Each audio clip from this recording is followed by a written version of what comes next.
back to my channel. So today I'm going to be showing you guys how to make this top. So someone sent me this on Instagram, so today I'm going to try to explain it the best I can. So this is what it looks like, and looking at it, I think the method is like a shelf uniform, almost like that's the kind of neckline it has, a double-breasted and is overlapping one another. So I'm going to try to show you guys how to make it my own way. So the first thing you're going to do is to measure from your shoulder to your waist the length you want the top to be, and then you're going to add your seam allowance for the length, maybe 1 inch of folding the end and half an inch of joining the shoulder. So that's 1.5. So let's say I want my top to be 24. If I add 1.5 to it, it's going to be about 25.5. So I'm going to mark that here.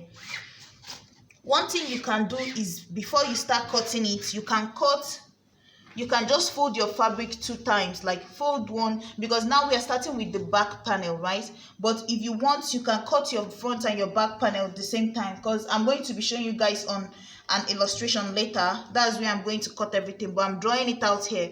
So let's say you have your back panel, the smaller one, and then you place your front panel. You are going to give it extra, like how you normally fold your fabric when you're cutting it, but this time around you have like about almost 3.5 or 4 inches of extra fabric going forward this way. So you see your back panel is placed at the end, but in between, like the center front here for the front panel, you're going to have like extra 4 inches or 3.5, depending on how deep you want the overlapping to go in. So that's what you're going to do, and depending on your size, a smaller person can get away with like a 3 inches overlapping, but if you're more bustier and bigger, you might want to make it 4 inches to go inside deep more than that. So you see, I'm going to go ahead now and set this aside. So now, starting with the back panel, you're going to go ahead and insert your measurement. So your shoulder measurement divided by 2. So my shoulder is 16 divided by 2. I'm going to mark that here, which is 8.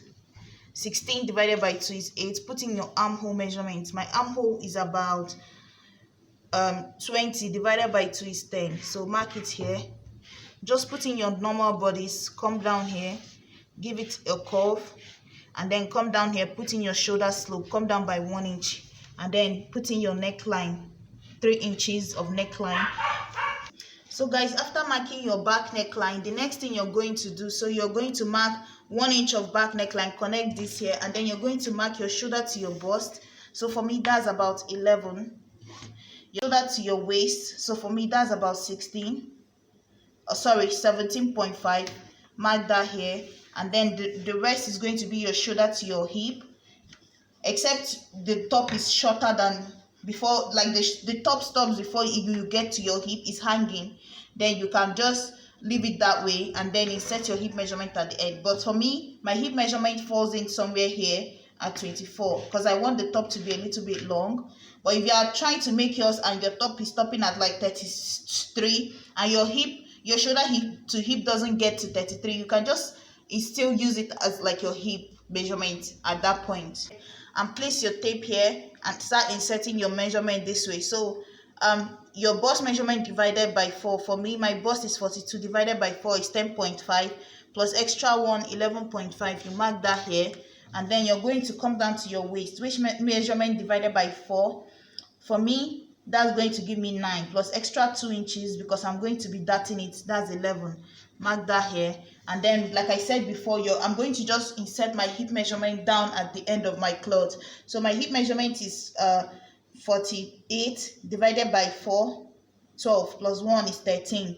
So that's going to be the full width of this fabric here. So I know you might be thinking, what width should you use to fold your fabric? So the width you're going to use, try to use the widest part of your body. If it's your bust that is the widest, use your bust divided by 4 plus your seam allowance, 1 inch of seam allowance. If it's your hip that is the widest part of your body, because my top is going to be getting to my hip, that's why I used my hip as the widest part of as the width I'm folding the fabric on, because the width I have here is like 13, and 13 is basically my hip measurement divided by 4 plus 1. If I had used my bust, it will not be okay, because my bust measurement, after my seam allowance and everything, I have about 11.5, and 11.5 cannot fit me at the bottom part.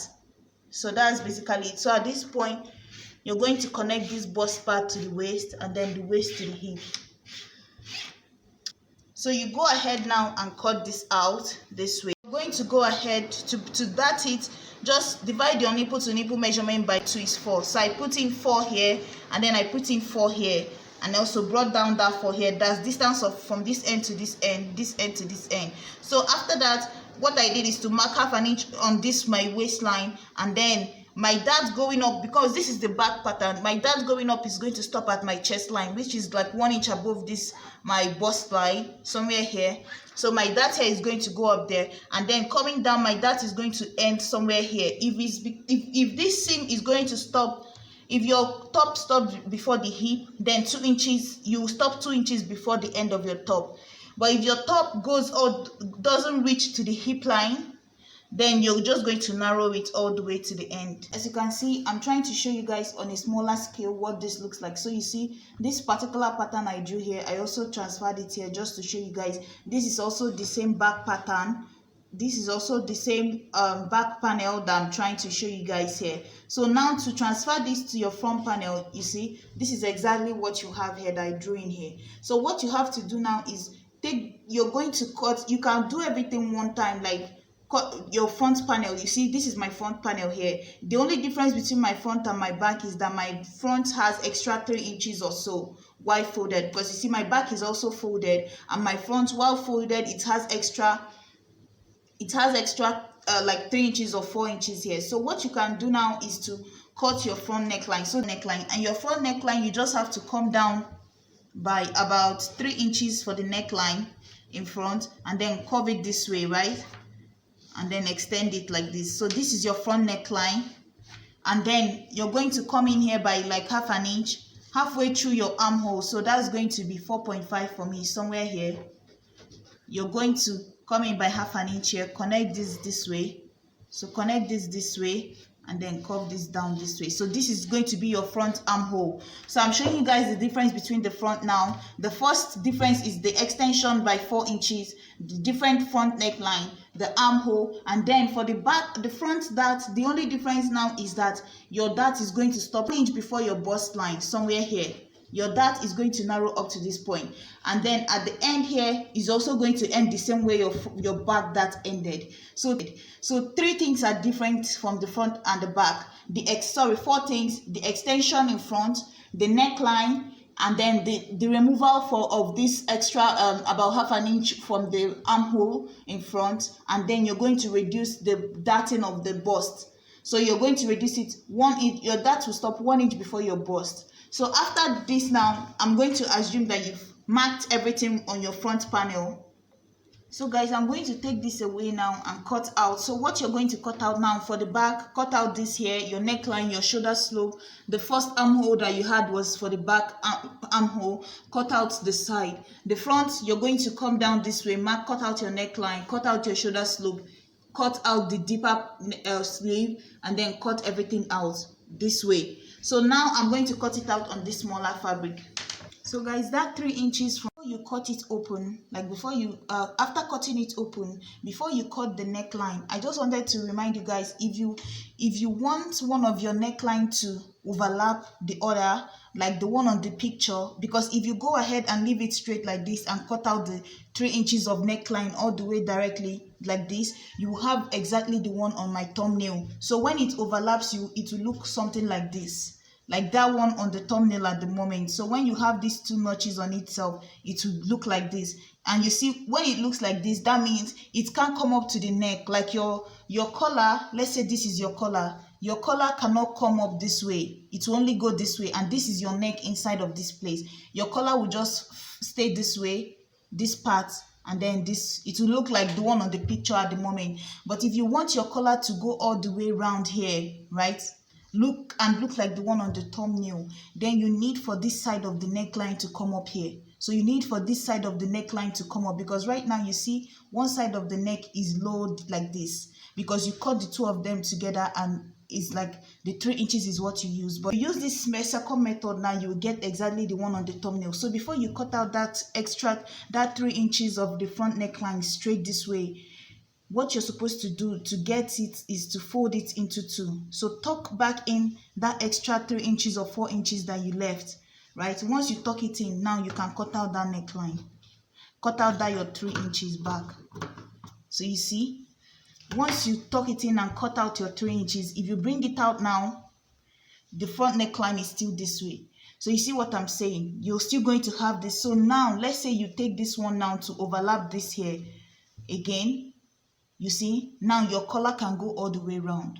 You see, your collar can go and come up to the side. But if you use this method and cut out your 3 inches neckline directly, your collar cannot come up like the one on the picture and round your neck. Like the bishop collar cannot round your neck. But once you cut it directly like this one, your bishop collar can come up a little bit more. On a normal pattern, you will not have this much over here. You not have, it's just because this fabric is small, that's why it seems like the neckline is going up to the shoulder again. But once you cut it like that on the fold, highest you would have is like a little bit of the tip. You not even have you not have this kind of fabric on this side. But like, let's say you're more on the bigger side and you used 4 inches extension for the overlapping, right? The one on top, you need to reduce it. You need to go back in and chip off some of it, because if you do it if you go ahead now and start putting in your collar, you see where this collar is. This collar is like, it doesn't even go all the way, because this is where the shoulder is at the back.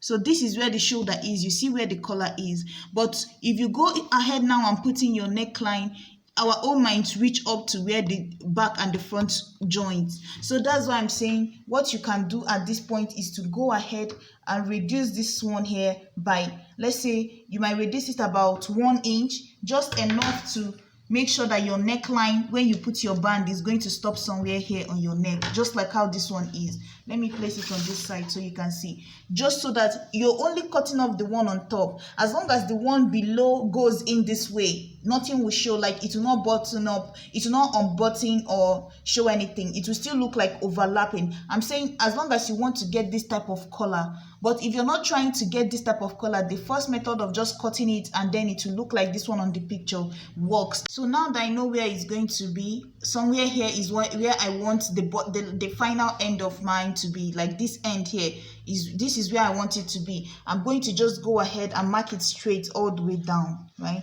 Mark a straight line all the way down to the end, and I'm going to cut this off. So guys, as you can see, I still have my notch here, so I'm still placing it so that I know where my center is. You see, it's still overlapping, but just not as much anymore. And you see where so let's say this is the neck, this is where your neck is, right? So you see, this is where it is going to flap over. This is where your bishop collar is going to flap over now. So all I have to do now is to go ahead and put in my dart. I'm going to go ahead, cut out lining that fits exactly like what this is. So you're going to cut out exactly the same size of lining as this and as this. So you're going to cut it separate because the two patterns are not the same. And then after cutting the lining, you're going to join it from the end. Place this on your lining, and then you're going to join the outer part here. So you're going to use 1/2 inch of stitch to just join this outer part here. So guys, now that you've joined the lining, this is how you're going to go ahead, fold it this way. So after joining the lining, you can top stitch the lining, or you can just go ahead and fold it in. So you see, now this part is going to be overlapping. This is going to be the outer part, right? So this is what I'm trying to explain. So you're going to line it. So you see, let's say you've lined this one also. Now you see what it's going to look like. The edge is going to look clean. And then you're going to chip off like this excess now. Join the shoulder of your cloth. So you're going to go ahead, join the shoulder of the front and the back panel together. After that, you're going to go ahead and put your sleeve.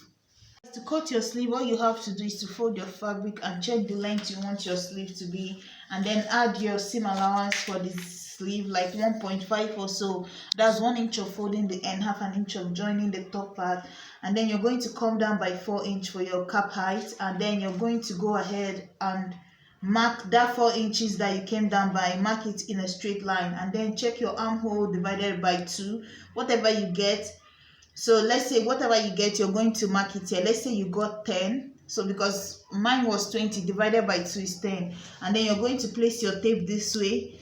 From that point here, you're going to measure what you have on a straight line. Just marking your normal sleeve. Halfway through, I have about about, I have 11 inches on a straight line. Half of 11 is going to be like 5.5, and then you're going to give it a small curve down and then another curve up. So this is basically the top part of your sleeve. To get the body of the sleeve, what you're going to do is come down from your shoulder to your elbow. So let's say that's about 11. You're going to divide your elbow measurement into 2, and then whatever you get, add 1 inch to it for seam allowance. So let's say I got about 14 divided by 2 is 7, and then I added 1 inch of seam allowance, so that's like 8. So you're going to connect it to this part here, and then from this part, as you can see, after putting in my sleeve width, like your armhole divided by 2, I made sure I had like extra like 3 inches here, so that from this point now I can angle it out this way. And then this is how you're going to get like a butterfly sleeve. Or another method is like you can put your tape from this point here and just angle it to the end like this, and then you have another like an A-line. But just know that this, with this one here, this straight line that goes down up this way, the sleeve is going to be big from the top to the end. But with this one, it narrows a little bit before it flares out. So it depends on you what method you want to use. After that, you're going to connect it this way, come up here by about 1 or 1.5 inch, and then you're going to blend it into the end of your sleeve. So that's basically how you're going to cut it. So it's going to look something like this depending on what method you want to use. So that's basically your sleeve. You're going to cut it out and attach it to your dress. So guys, you see I've attached sleeve to mine. So this is what it looks like. So you see this part here flaps in, and then this is the top part here that covers it. So now to finish up our neckline, I'm going to tell you guys. So the for the upper neckline, you're going to go, so the one that goes inside, you're going to come down by about 1 inch or 1.5 inch from there and give it a curve. That's this mark that you're seeing here. So this is just to give you some space. So this is the inner one, the inner flap. I reduced it by 1.5 because imagine it's this high as of the 3 inches it was before, and then you add a band, it's going to be way too high. So you have to bring it down a little bit, like 1 inch or 1.5, and blend it into the neckline. So now you're going to cut this part off because you don't want it choking and being discomforting like inside. So now I've reduced it more. So now I'm going to go ahead and cut out the band for the neckline. So guys, so let's say you've cut out your 5 inches or 4 inches of width and then ironed in your stay, you're going to fold it into 2 this way. So another thing you can do at this point is to flip it wrong side facing each other and close up this corner and iron it out. So guys, you see I flipped the wrong side, made a stitch at the end, and then flipped it inside out now. So you see what it looks like. So at this point, I will assume that you've gone ahead and ironed yours into 2 like this. So you're going to start from one end. So I'm going to start with the flap that is laying over, and then I'm going to just tuck about 1/2 inch in on both sides. So 1/2 inch in is tucked in on this side, 1/2 inch in is tucked in on the other side. I'm just going to take this part of the collar and put it. So you're going to just take it and put it in between, flap it over like this, you see, and then you're going to start making your stitch all the way around like this, and then you're going to get to the other end. So guys, as you can see, I've gone ahead and put in my neckline. So the next thing you're going to do now is to start putting in the button. So you see, you're going to put one button here. So looking at this here, I feel like this second button at the inner part here, this second button here is just like a design. So you can go ahead and put one button on this side, and then put. Guys, from the picture, I can see that it has 6 buttons on top here before you get to the belt. So you just have to put the 6 buttons, and then after the waist, you now start putting in pressing button. So you can put in, because I can 6 buttons, then put in your pressing button, and that will be it. So thank you guys so much for watching. Please like, share, and subscribe. Bye.